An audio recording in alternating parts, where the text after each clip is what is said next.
DR কঙ্গোর মাংওয়ালু এবং বুনিয়াম Ebola পরিস্থিতি ভয়াবহ রূপ নিয়েছে। সংক্রমণ ঠেকাতে স্বাস্থ্যকর্মীরা বিশেষ ব্যবস্থায় মরদেহ দাফন করছেন। তবে বিশুদ্ধ পানি, সাবান এবং প্রয়োজনীয় সরঞ্জামের অভাবে আশ্রয় কেন্দ্রগুলোতে উদ্বেগ বাড়ছে। বিশ্ব স্বাস্থ্য সংস্থা জানিয়েছে কঙ্গোয় 220 জনের মৃত্যু হয়েছে। এদিকে ভারতের বেঙ্গালুরুতে সন্দেহভাজন নারীকে রাখা হয়েছে কোয়ারেন্টাইনে। DR কঙ্গোর মংওয়ালু এলাকায় শোকের ছায়া। প্রাণঘাতী ইবোলায় ঝরল আরও একটি প্রাণ। বিশেষ সুরক্ষা পোশাক পরা স্বাস্থ্যকর্মীরা প্লাস্টিকে মুড়ে কফিনে তোলেন মৃতদেহ। সংক্রমণ ঠেকাতে এটাই এখন একমাত্র উপায়। এত সুরক্ষা সত্ত্বেও আক্রান্ত হতে পারে স্বাস্থ্যকর্মীরা। প্রিয়জনকে শেষবারের মতো ছুঁয়ে দেখার সুযোগটুকুও পাচ্ছেন না স্বজনরা। সংক্রমণ প্রতিরোধে চিকিৎসকের পরামর্শই এখন ভরসা। আল্লাহর পর যদি কারো উপর ভরসা থাকে তাহলে তারা হলেন ডাক্তার। মানুষের শরীর সম্পর্কে তারাই সবচেয়ে ভালো বোঝেন। আমি ডাক্তারদের প্রতি খুবই কৃতজ্ঞ, কারণ সুরক্ষিতভাবে মরদেহ দাফনে তারা আমাকে অনেক সাহায্য করেছেন।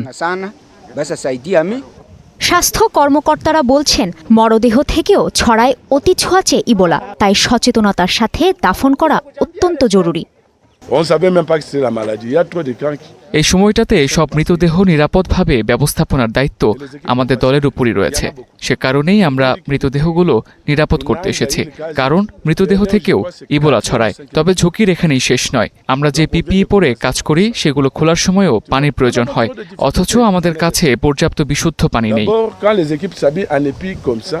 এমন সংকটের মধ্যেও মংওয়ালুতে ইবোলা প্রতিরোধ কেন্দ্রগুলোতে বারবার বিদ্রোহীদের হামলার ঘটনা ঘটেছে।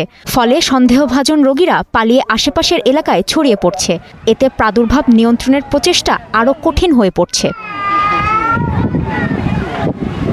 পরিস্থিতি নিয়ন্ত্রণে হিমশিম খাচ্ছে পূর্ব কঙ্গোর শহর বুনিয়ার কর্তৃপক্ষ।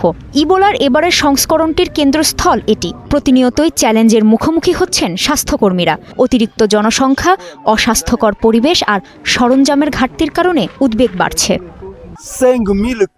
আমরা আশ্রয় কেন্দ্রের ভেতরটা ছাই দিয়ে পরিষ্কার করি, কিন্তু এখন ছাই পাওয়াও কঠিন। আমরা কয়লা খুঁজে পাচ্ছি না। কয়লা থেকেই আমরা ছাই পাই, কিন্তু দুর্ভাগ্যজনকভাবে তা কেনার টাকা আমাদের নেই।